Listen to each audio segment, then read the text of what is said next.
This morning, a panel of top scientists updated the doomsday clock to show we may be closer to the end of the world. It largely factors in nuclear weapons. Last night, President Trump said having the nuclear codes is sobering and scary, but he is confident he will make the right decisions. Right after the oath of office, they give you the nuclear codes, the biscuit. Sobering moment? When they explain what it represents and the kind of destruction that you're talking about, it is a very sobering moment. Yes, it's very, very scary in a sense. Does it keep you up at night? No, but I have confidence that I'll do the right thing and the right job. But it's a very, very scary thing. We're talking about a metaphor. We're not literally minutes from the end of the world. Well, it is a metaphor, but we are literally minutes away from a nuclear exchange should someone press a button. The doomsday clock ticked 30 seconds closer to midnight, in part, the experts say, because it's President Donald Trump's finger on the button. Prior to taking office, he called for the U.S. to strengthen and expand its nuclear capability.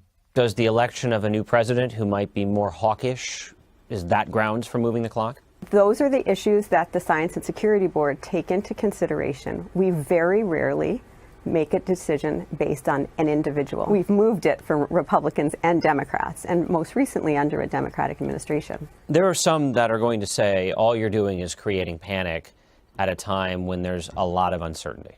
Our goal isn't to create panic, but it is to say this is very serious, and there's things that we can do. And if we can have that conversation, that would be very productive. Scientists at the Salk Institute have created part pig, part human embryos. They use DNA editing tools to delete pig genes corresponding to certain organs like the heart. Then they injected human stem cells into the pig embryos, and the human cells fill the gaps. Researchers are getting better and better at growing these combined embryos, or chimeras. It's teaching them a lot about how our own cells develop and how different drugs work. And it's getting them closer to growing entire human organs for transplant. The human cells in the pig chimeras had started to develop into muscle and organs after 3 or 4 weeks. The researchers could have let it go on longer, but doing that might have had ethics and animal welfare implications that nobody really understands yet. Stem cells are a good choice for this research because they can grow into just about anything, including brain cells. There's a chance, even if it's a slim one, an animal that matures with human cells could end up with altered intelligence. If you have pigs with partly human brains, you would have animals that might actually have consciousness like a human. It might have human-type needs. We don't really know. This is one reason why the government doesn't give out funding for chimera research right now. But the potential value of the science is getting harder to ignore. The National Institutes of Health has said it might start up grants, along with extra layers of ethics reviews, as early as January 2017.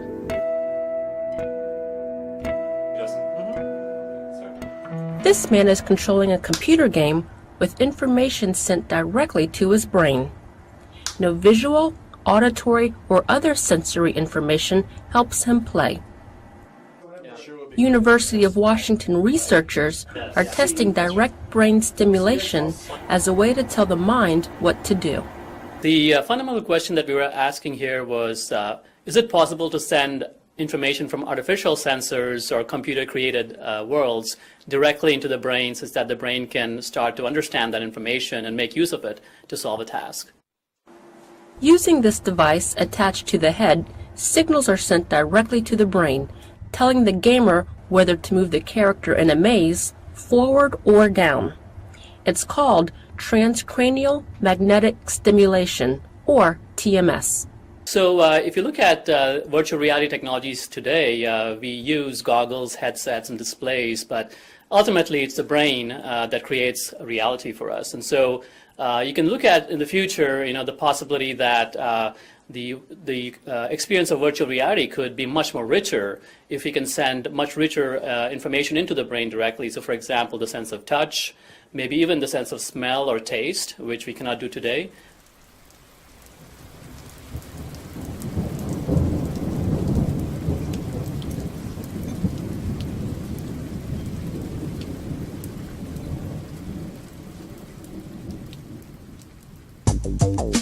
Facebook has named a new chief to lead its virtual reality operations. Mark Zuckerberg announced late Wednesday that Hugo Barra, a Brazilian native with experience in Silicon Valley and China, will take on what the CEO sees as a crucial mission for Facebook. Barra will be replacing Oculus chief executive Brendan Iribe. He stepped down from his post to run a division within the virtual reality company, which Facebook bought for more than $2 billion in 2014. Hi, I'm Hugo Barra, Director of Product Management with Google. Barra was head of Google's Android mobile operating system before moving to China. He became vice president of international at Xiaomi. One of the first things that As an ambassador for the smartphone maker abroad, he helped Xiaomi to expand to become one of the top players in the fast-growing Indian smartphone market.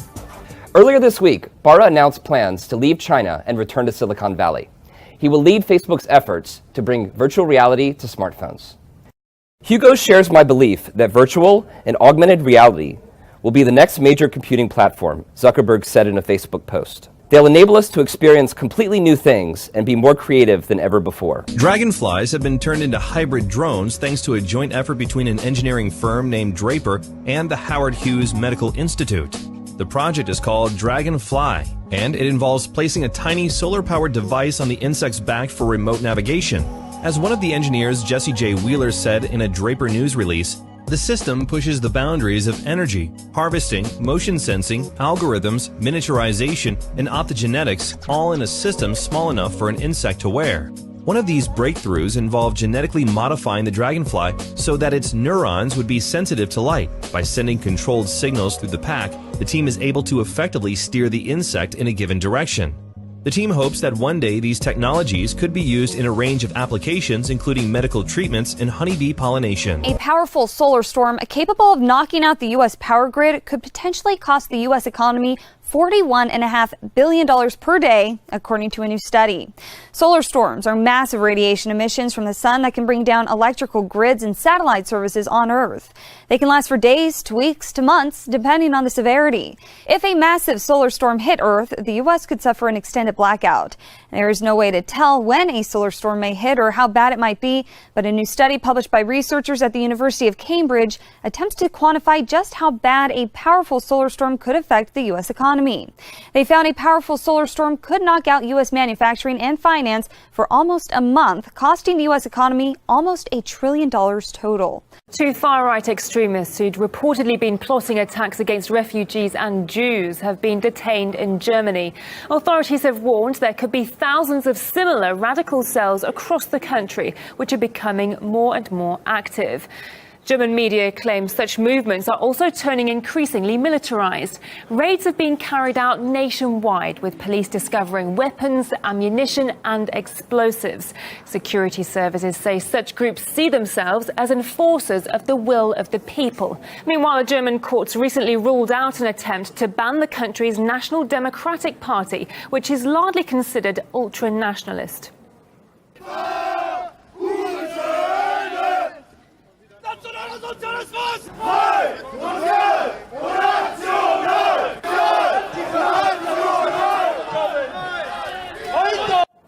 Despite being labelled by some as neo-Nazi, the court claimed there's not enough evidence to ban the party. Some time ago, the group was at the centre of an email scandal when thousands of documents containing Nazi terminology and slogans were leaked. In its annual report, the German Interior Ministry claimed anti-refugee sentiment was one of the reasons behind a surge in far-right extremism in the country. In unusually strong criticism of Israel, Germany's foreign ministry expressed doubts yesterday on whether Israel is still committed to reaching a two-state solution after it approved the construction of 2,500 new homes in Judea and Samaria. German Foreign Ministry spokesman Martin Schäfer said that the approved scale and political impact of the plan goes beyond anything seen in recent months. Plus, pledges to further boost settlements in the future leads Germany to doubt whether the Israeli government remains committed, as it has repeatedly stated, to a two-state solution. Germany, a close ally of Israel, usually is very cautious in its criticism, merely stating that such settlements are an obstacle to the peace process without questioning Israel's willingness to reach an eventual peace deal with the Palestinians. 11 people have been detained as police carry out massive anti-jihadist operations into major Austrian cities. These have been large-scale anti-terror operations that have taken place in Austria, in the east of the country, in the capital Vienna, and in the southeast in the city of Graz. They've also, as we understand from those on the ground, have involved the elite security service, Cobra. Around 800 officers have been involved, and as many as 12 people have been taken into custody. This all follows the arrest on Friday last week of a 17-year-old boy who's been named only as Lorenz K. Now, he's an Austrian citizen of Albanian heritage, and he has been arrested on suspicion of being involved, or at least having links to terrorist organisations. Now, the Austrian Interior Minister used this to give a statement in which he said that Austria, like many other countries in Europe, now had to face the reality that terrorism is on its doorstep. The suspect is an Austrian citizen with a migrant background. The case, just like the arrests of other suspects currently on trial, shows once again that Austria is not an island of the blessed. Austria, just like other countries around the world, has to face this terror situation. Deactivated firearms and weapons which shoot blanks, reconditioned to fire live rounds, were used to perpetrate the Paris attacks in November 2015. Which is why members of a European Parliament committee have voted in favour of changing EU law to force owners of these weapons to be registered and licensed. There's been a complicated wrangle over this directive with EU member states. Many countries have comprehensive firearms laws and have opposed overarching EU legislation. The original proposal of this directive went much further, like decreasing the size of ammunition magazines and banning the most deadly semi-automatic weapons. As many of the weapons used in terror attacks on European soil have been semi-automatics able to inflict maximum casualties, the decision not to ban them has been criticised. But some MEPs believe further weapons restrictions won't stop terrorism. The terrorism that we saw in 2015 and 2016 wouldn't have been prevented by another attack on honest citizens, because people who get hold of a weapon in a legal manner in their country are not the people who are going to commit a terrorist act. The change of US policy seems to be in the making, as President Donald Trump orders the development of safe zones in Syria for refugees fleeing war. I'll absolutely do safe zones in Syria for the people. I think that Europe has made a tremendous mistake by allowing these millions of people to go into Germany and various other countries. And all you have to do is take a look. It's a disaster what's happening over there. We cannot forget about you. We will not cower to fear. We are Americans just like you. This is what democracy looks like. This is what democracy looks like. This is what America looks like. This is what America looks like. No fear. Immigrants are welcome here. No hate. No fear. Immigrants are welcome. Whenever you see a government that is lawless, you've got an obligation and a duty to do what? Resist. Resist. Resist. India has displayed its military might at a grand parade in its capital city, New Delhi, as the country celebrates its 68th Republic Day. The country's constitution was formally adopted on January 26, 1950, after gaining independence from Britain in 1947. While the parade showcased India's culture and military power, a contingent from the UAE Armed Forces also marched in the parade as a special guest. India's president, vice president, prime minister, and other dignitaries were in attendance. Japan says Russian bombers recently came a little too close for comfort. In a January 25th news release, the Japanese Defense Department said it scrambled its jets the day before. The scramble was in response to 3 Tu-95 bombers from Russia, which flirted with the edge of Japan's territorial airspace. The North American Aerospace Defense Command increased its threat posture at the same time. However, when speaking to Voice of America, spokesperson Ashley Peck refused to confirm or deny that the increased threat posture last year had to do with, quote, operational security reasons. Russia doesn't seem to like its sole aircraft carrier being called a ship of shame. UK Defense Secretary Michael Fallon called the Admiral Kuznetsov a ship of shame on Wednesday, January 25th. As he spoke, the British Royal Navy escorted the Russian aircraft carrier through the English Channel. The vessel was on its way back from Syria, where it had helped the Syrian government fight against rebels and extremists. The deployment was the ship's first, despite being a part of the Russian fleet since the 80s. The civil war in that country has lasted nearly 6 years. But after the government successfully reclaimed Aleppo, Russia decided to bring its aircraft carrier home. The UK carefully monitored the vessel's course, which came close to British shores. Russia took offense to Secretary Fallon's remarks. The Russian Defense Ministry said, quote, the Russian combat ships do not need escort services. The raging war between the new U.S. administration and the media has been stepped up a gear, with Trump's team saying it will hold the press to account. As you know, I have a running war with the media. They are among the most dishonest human beings on earth. If there ever were rules in an administration's relationship with the media, with Trump in the White House, they're out the window. This administration makes it clear it's ready to fight. There's been a lot of talk in the media about the responsibility to hold Donald Trump accountable.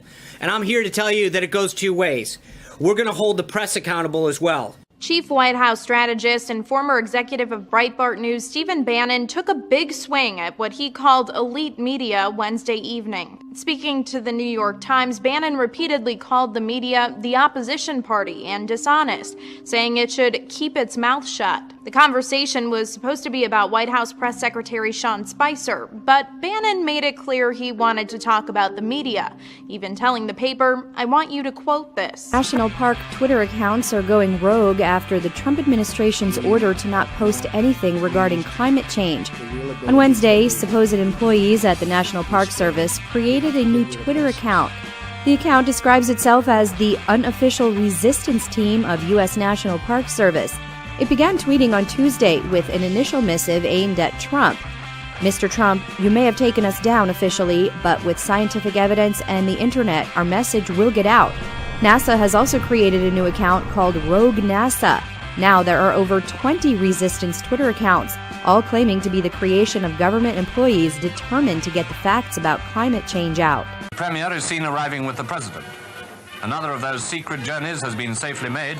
Winston Churchill famously coined the term special relationship during the Second World War, believing close links between the US and UK were the only hope for lasting peace. The 1980s, Ronald Reagan and Margaret Thatcher developed a particularly close bond, both anti-communist and pro-free market. The special relationship continued into the Tony Blair and Bill Clinton era, with both sharing similar political ideology and brokering peace in Northern Ireland. A new president in George Bush and the war in Iraq brought Britain and the US closer. I've admired him as a president, and I regard him as a friend. I have taken the view that Britain should stand shoulder to shoulder with America. As the Obama administration began, the special relationship appeared to be blossoming, but relations cooled. Our focus is in negotiating with a big bloc of the European Union to get a trade agreement done. And UK is going to be in the back of the queue. Donald Trump choosing to meet Theresa May before any other foreign leader could be a positive sign for the special relationship. I'm pleased that I am able to meet President Trump so early in his administration. That is a sign of the strength of the special relationship between the United Kingdom and the United States of America, a special relationship on which he and I intend to build. But can I also say to the Leader of the Opposition, I am not afraid to speak frankly to a President of the United States. I am able to do that because we have that special relationship. Well, British Prime Minister Theresa May expected to speak as well at the GOP gathering today in Philadelphia as we await the president's remarks around noon Eastern time. She meets with Mr. Trump tomorrow at the White House, the first foreign leader to visit during his presidency and also, of course, during his first week. This comes as the UK reports some growth in the past quarter despite the news of the Brexit that will take place. And Prime Minister May is expected to tell Republicans the US and the UK can lead the world together. A senior Palestinian official source told the Times of Israel newspaper that Washington just quietly informed the Palestinian Authority that the Trump administration is freezing the financial aid package for the immediate future. According to the source, the State Department has been charged with reviewing the payment and might be making some adjustments to make sure it conforms with the priorities of the new White House. By ordering the funds released right before his successor was sworn in, Obama overrode Congress, which initially approved the expenditure 2 years ago, but later suspended it in a punitive measure against unilateral Palestinian moves to seek statehood. Representative Kay Granger of Texas, who sits on the House Appropriations Committee, voiced anger that Obama defied congressional oversight. Oversight that she says was trying to ensure no American taxpayer dollars will be spent by the Palestinians until very strict conditions are met. Aside from that money, though, the Palestinians still received at least $250 million in other funding from the United States government during Obama's last year in office. President Donald Trump is reportedly planning an executive order to cut all funding to the UN agencies that recognize the Palestinian Authority, or PLO, as a full member. The New York Times reported that the administration is planning to create a committee tasked with reviewing U.S. aid to the international bodies and programs. The order specifically calls for a review of aid to the UN peacekeeping efforts. Washington funds roughly 22% of the UN's overall annual budget. The draft order also calls for terminating funding for any organization that is, quote, controlled or substantially influenced by any state that sponsors terrorism, end quote. Trump wrote on Twitter last month that the UN had become, quote, just a club for people to get together, talk, and have a good time, end quote. During his campaign, the president called for the U.S. to pull out of international organizations.